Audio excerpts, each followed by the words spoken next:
पर चर्चा करते हैं। चर्चा किया था और शायद ये तय हो गया था कि शिक्षा का अर्थ उद्देश्य यही है कि अच्छे मानव और अच्छे समाज का निर्माण करना।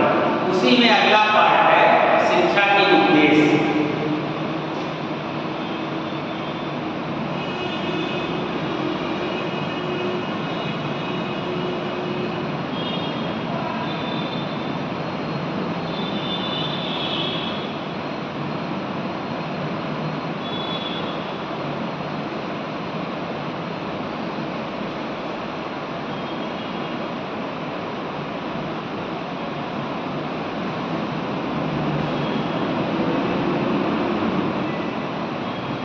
जैसा कि हम लोगों ने शिक्षा के में निर्णय लिया था कि शिक्षा व्यक्ति को अच्छा मानव बनाए, अच्छे मानव का निर्माण करे।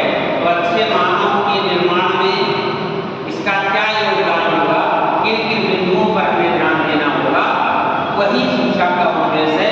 क्योंकि शिक्षा के केंद्र में व्यक्ति ही है, बालक ही है।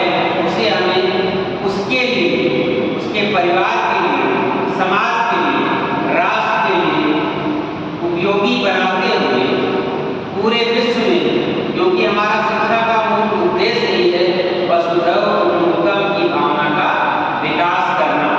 और वो जब व्यक्ति के अंदर हमारे मानवीय गुण आएंगे तो अपने परिवार के लिए उपयोगी होगा, अपने समाज के लिए होगा, अपने राष्ट्र के लिए होगा। क्योंकि मानवता से बड़ा कोई चीज नहीं है, बिना उसके हम त्याग के न अपने परिवार का सहयोग कर सकते हैं, न समाज का कर सकते हैं, न राष्ट्र का, न विश्व का, और न हमारे अंदर वसुधैव कुटुम्बकम की भावना का विकास हो सकता।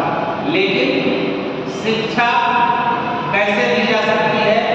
क्योंकि शिक्षा का पहला काम है, गांधी जी ने भी कहा है कि उसके तीन ही उद्देश्य हैं: बालक के शरीर, मन और आत्मा का सर्वांगीण एवं सर्वोत्कृष्ट विकास है। तो शिक्षा का पहला उद्देश्य क्या हो गया? बालक का शारीरिक विकास।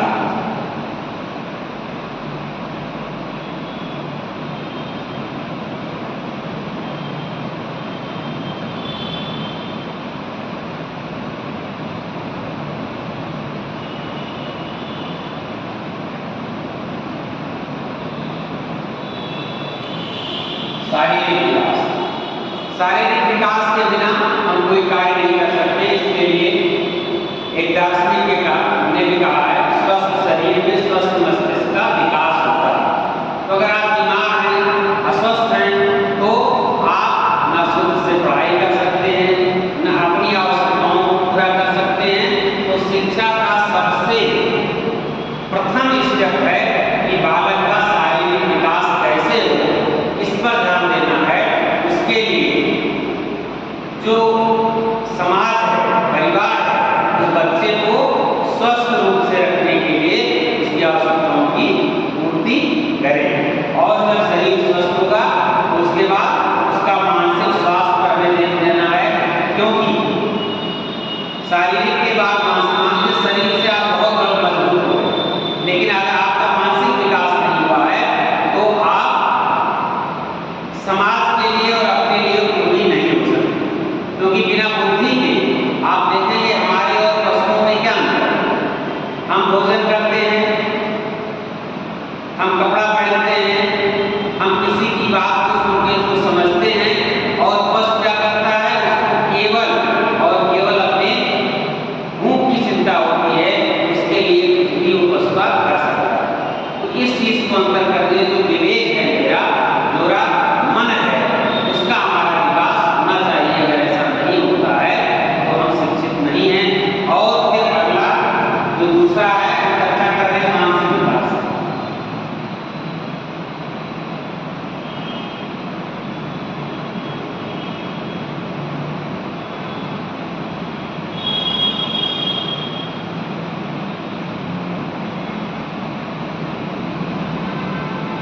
मानसिक विकास, क्योंकि बिना स्वास्थ्य के हमारा मानसिक विकास नहीं हो सकता है।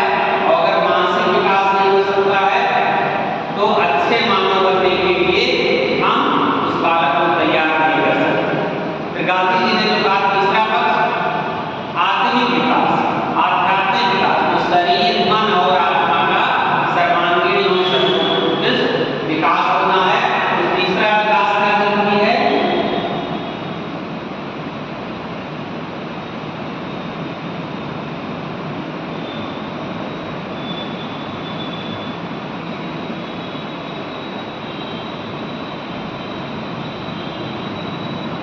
शिक्षा के उद्देश्य में ये तीसरा उद्देश्य सबसे ज्यादा जरूरी है, क्योंकि शरीर, मन और आत्मा, आत्मिक विकास का मतलब क्या?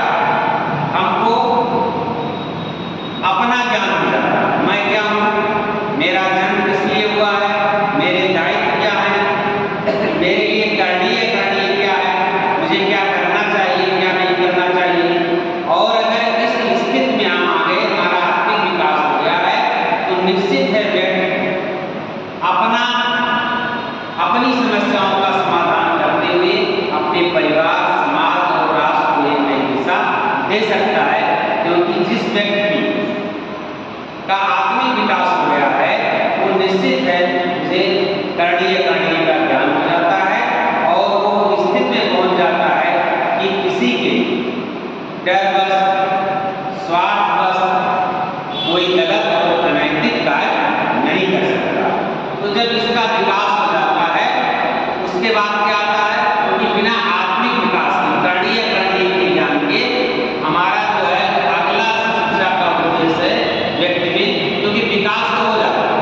हम जानते हैं हर व्यक्ति जो डिग्री धारक है, डिग्री धारक नहीं है, वो जानता है क्या करना सही है, क्या करना गलत है, लेकिन वो क्या करता है, डिसीजन नहीं ले पाता। जिस तरफ झुकाव ज्यादा होता है, दबाव ज्यादा होता है, वो कार्य कर बैठता है। तो क्या होता है, इसके लिए बालक में चारित्रिक विकास हो चुका। ये तीसरा हो गया, पहला शारीरिक विकास, दूसरा मानसिक विकास और तीसरा आत्मिक विकास।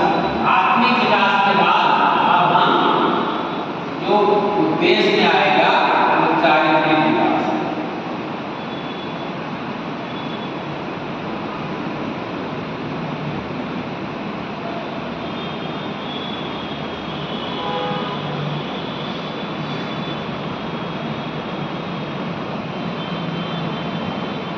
क्योंकि शारीरिक विकास हुआ तो हमारा मानसिक विकास हुआ, और मानसिक विकास हुआ तो आत्मिक विकास हुआ।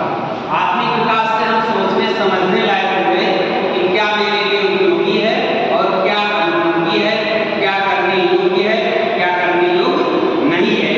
अगर इसका हमको ज्ञान हो गया है तो निश्चित है फिर हम चरित्र की ओर, क्योंकि किसी व्यक्ति में जब तक चारित्रिक उत्थान नहीं होता है, उसका चरित्र उत्तम नहीं होता है, वो ना अपने लिए कुछ कर सकता है, न समाज के लिए, न राष्ट्र के लिए, न विश्व के लिए। इसमें एक श्लोक भी है, वृत्तम यद्देश संरक्षेत वित्त में क्रियादिचा